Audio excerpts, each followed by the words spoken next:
Hoje a gente vai fazer uma comparação sobre Vasco e Botafogo, Botafogo e Vasco.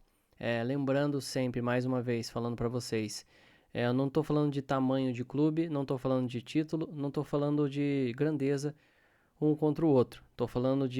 Vou falar para vocês da SAF, do modelo da SAF das duas equipes e como as duas equipes planejaram os elencos, planejaram o ano desde 2023 e 2024 e como vai ser também 2025, provavelmente, né? Vou mostrar para vocês alguns números que talvez algum de vocês fique espantados de alguns jogadores que o Botafogo trouxe, de alguns jogadores que o Vasco trouxe. Para vocês terem uma noção, para fazer o comparativo, eu vou colocar aí mais ou menos 5 ou 6 jogadores do Botafogo e vou colocar somente 2 jogadores do Vasco para fazer um comparativo. E ainda os 2 jogadores do Vasco vai extrapolar o valor que os 2 elencos usaram nessa última janela.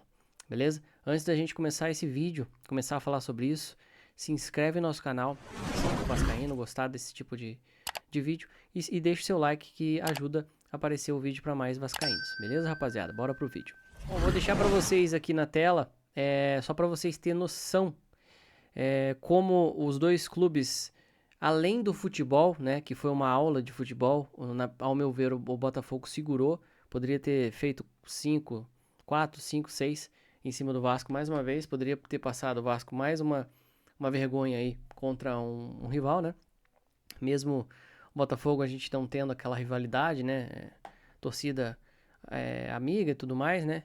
Mas querendo ou não, é um clássico, né? E mais uma vez a gente passa uma vergonha tremenda, né? Antes da gente falar do jogo, vamos falar um pouco das contratações desse meio de temporada que o Vasco fez e do começo também, né? Eu vou colocar para vocês aí mais uma vez, vai ficar desse lado aqui, né? Desse lado aqui.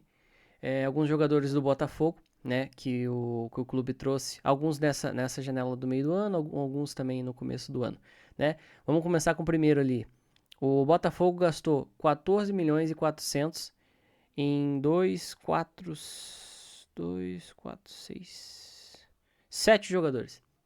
14 milhões e 400 com 7 jogadores, tá? Desses 7 jogadores, 6 são titulares. 6 são titulares. Né? O primeiro que a gente começa é o Gregory, jogador que estava jogando na Liga Norte-Americana. O Botafogo gastou 13 milhões e 400. Esse foi o jogador que o Botafogo mais desembolsou dinheiro, né? É um baita de um segundo volante, vamos dizer assim, que joga junto com o Malo Freitas. É um ótimo segundo volante, coisa que a gente não tem. Né? A gente tem o Jair, mas está voltando, agora está sem ritmo. Jair, Paulinho e até o Felipe Coutinho, rapaziada, é para ano que vem. Né? A gente vê já que esse elenco já deu o que tinha que dar. E o próprio Vasco está preservando os jogadores para ano que vem. Né? Todo mundo tá vendo. Então, o primeiro jogador que o Botafogo contratou, né, que investiu bem, isso aí posso falar, 13 milhões e 400 no jogador que é titular, beleza?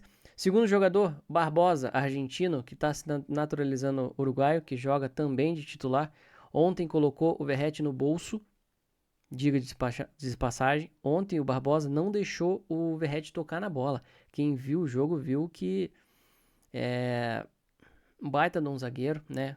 Parece ser um pouco lento, mas bola aérea, assim, tem um bom tempo de bola. Um ótimo jogador. E ele veio sem custo pro Botafogo. Sem custo. O Botafogo não gastou R$1 para contratar esse jogador, né? E esqueçam o salário, rapaziada. Tô falando contratação, né? Não sei qual que é o salário do Barbosa, mas eu tenho certeza absoluta que é menor que o salário do Maicon, é menor que o salário do João Vitor. Isso aí vocês vão concordar comigo, beleza? O outro zagueiro que o Botafogo trouxe sem custo também é o Bastos, jogador angolano aí, seleção da Angola, baita de um zagueiro, para mim o melhor zagueiro do Campeonato Brasileiro. Então a zaga do Botafogo, melhor time do Brasil no momento, eles trouxeram sem custo. Então assim, a gente fica pensando, pô, será que é só o nosso clube que não consegue trazer jogador? Só o nosso clube que não consegue enxergar bons jogadores no mercado? Porque não é possível, né? Barbosa sem custo, Bastos sem custo.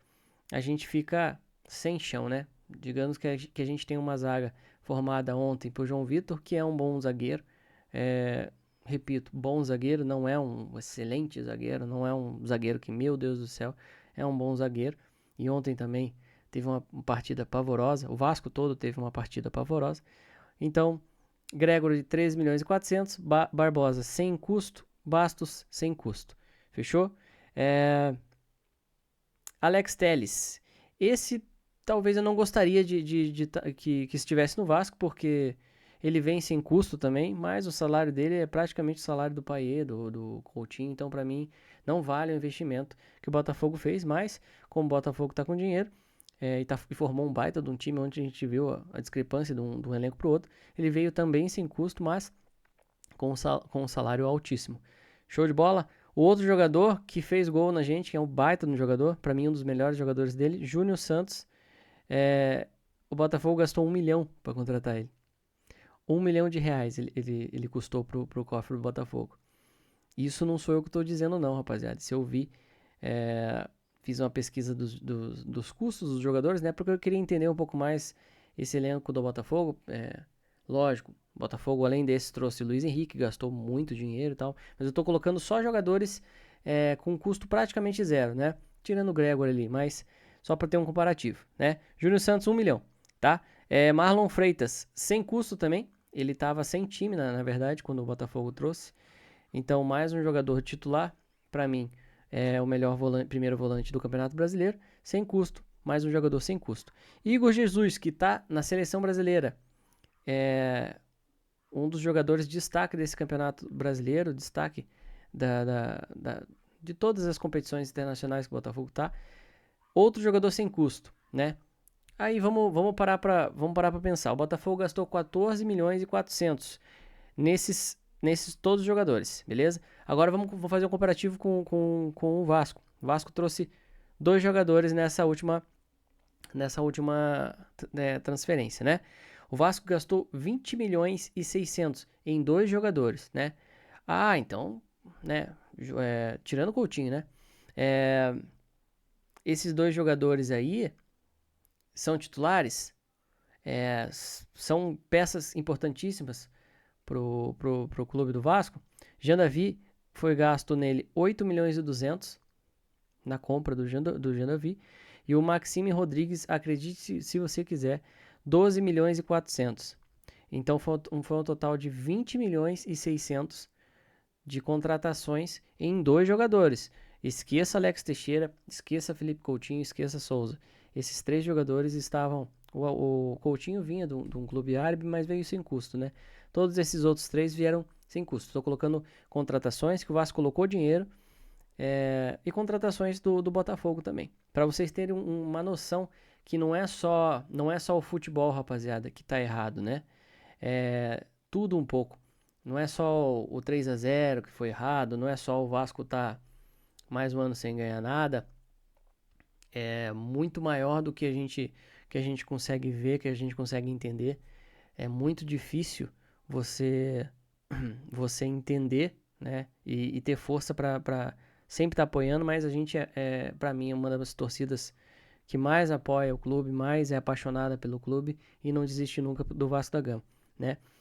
Mas é bem difícil, né? Não é possível que o Vasco não consiga ter um scout um pouco melhor, que consiga trazer jogadores, mesmo que seja desconhecido, né? Quando o Botafogo trouxe o Marlon Freitas, não era um jogador badalado, o Júnior Santos também não era um jogador badalado, mas, cara, tem que ter algum critério, não é possível o Jean Davi, que a gente nunca viu jogar, nunca jogou em lugar nenhum, chegar por 8 milhões de reais, e o Maxime Rodrigues, um suíço, que até joga uma bolinha razoável, rapaziada, mas não vale 12 milhões e 400 aqui nem em lugar nenhum, né? Então é só para você, torcedor vascaíno, ou até você, torcedor do Botafogo, que tá vendo esse vídeo, ter uma noção como tá zaralhada essa parte, que nem é mais política. A gente falava muito de política, hoje o Pedrinho é 100% dono do Vasco da Gama, lógico, estão querendo vender a SAF, mas quem domina, quem toma as rédeas do Vasco da Gama hoje é o Pedrinho, e a gente tem que cobrar, e a gente tem que mostrar para você, torcedor vascaíno, para você entender um pouco do que está acontecendo com o Vasco da Gama. Será que o Vasco, ano que vem, quando abrir a janela de transferência de novo, vai trazer esses mesmos jogadores, como trouxe nessa janela de transferência? Fica essa pergunta para você, torcedor vascaíno, né?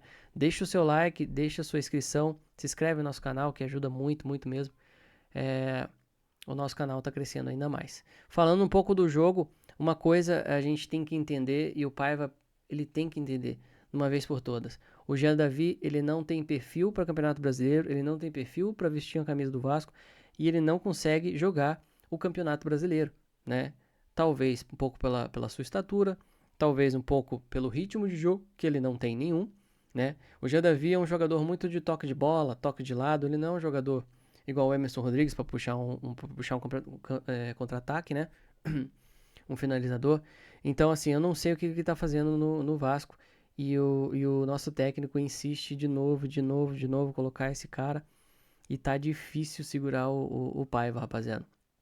A gente abraçou demais o treinador. A gente torce muito pelo treinador.